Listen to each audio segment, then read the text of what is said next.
C'est le cas de mon pays, la Guinée équatoriale, qui est victime, qui a été envahie par une campagne systématique de désinformation menée par ces agents. Il est clair que nous ne sommes pas parfaits, mais perfectibles, et nous sommes en train de faire tout ce qui est possible pour nous-mêmes.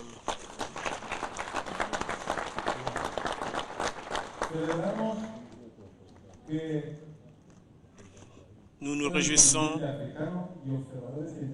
du fait que tous les leaders africains, les présidents et tous les observateurs et d'autres délégations soient venus à cette conférence pour se rendre compte de la véritable situation, la véritable image de Guinée équatoriale et non cette image qu'ils sont en train de véhiculer hors de nos frontières.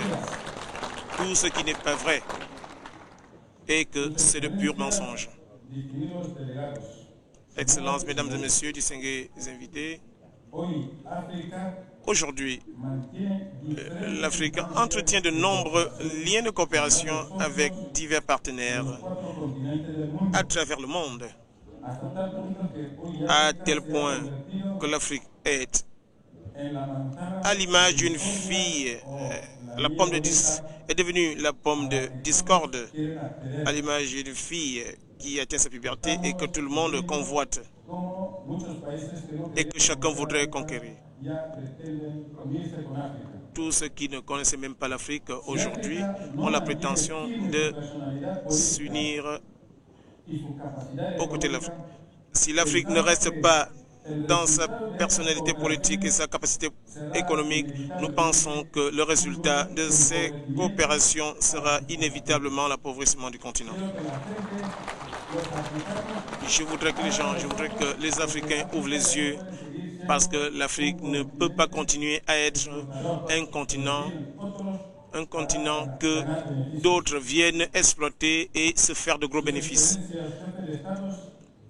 Excellences, mesdames et messieurs, les chefs d'État, distingués délégués, mesdames et messieurs, aujourd'hui, le développement de l'Afrique doit partir des Africains eux-mêmes. Les partenaires de la communauté internationale ne sont que de simples coopérants qui, en fin de compte, ont pour récompense leurs intérêts dans la coopération. Par conséquent, et sans rejeter le financement extra-africain, nos États doivent assumer la responsabilité de financer les institutions communautaires si nous voulons renforcer notre capacité. C'est une question, évidemment, lorsqu'on parle d'investissement, ce n'est pas seulement pour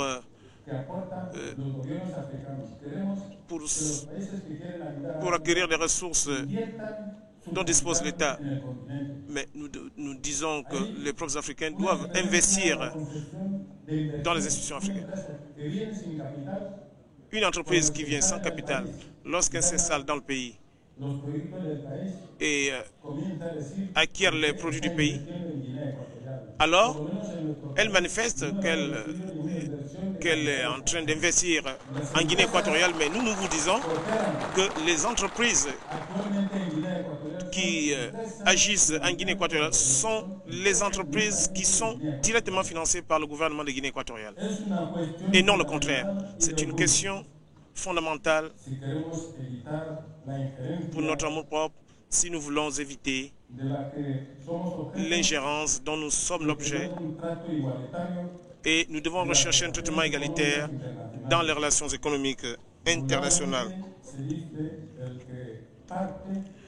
Vulgairement, on dit que celui qui distribue et redistribue s'assure toujours de la meilleure part.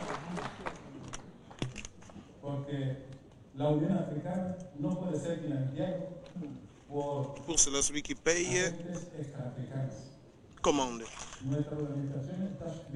Notre organisation est en train de connaître une crise économique. Nous ne devons pas faire que les États qui ne sont pas africains viennent financer l'Union africaine.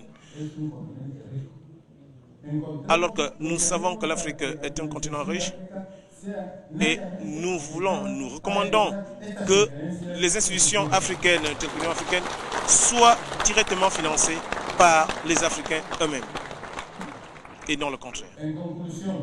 En conclusion, chers chefs d'État et chefs de délégation, nous sommes sûrs que le passé nous apporte de précieuses leçons pour le présent et le futur.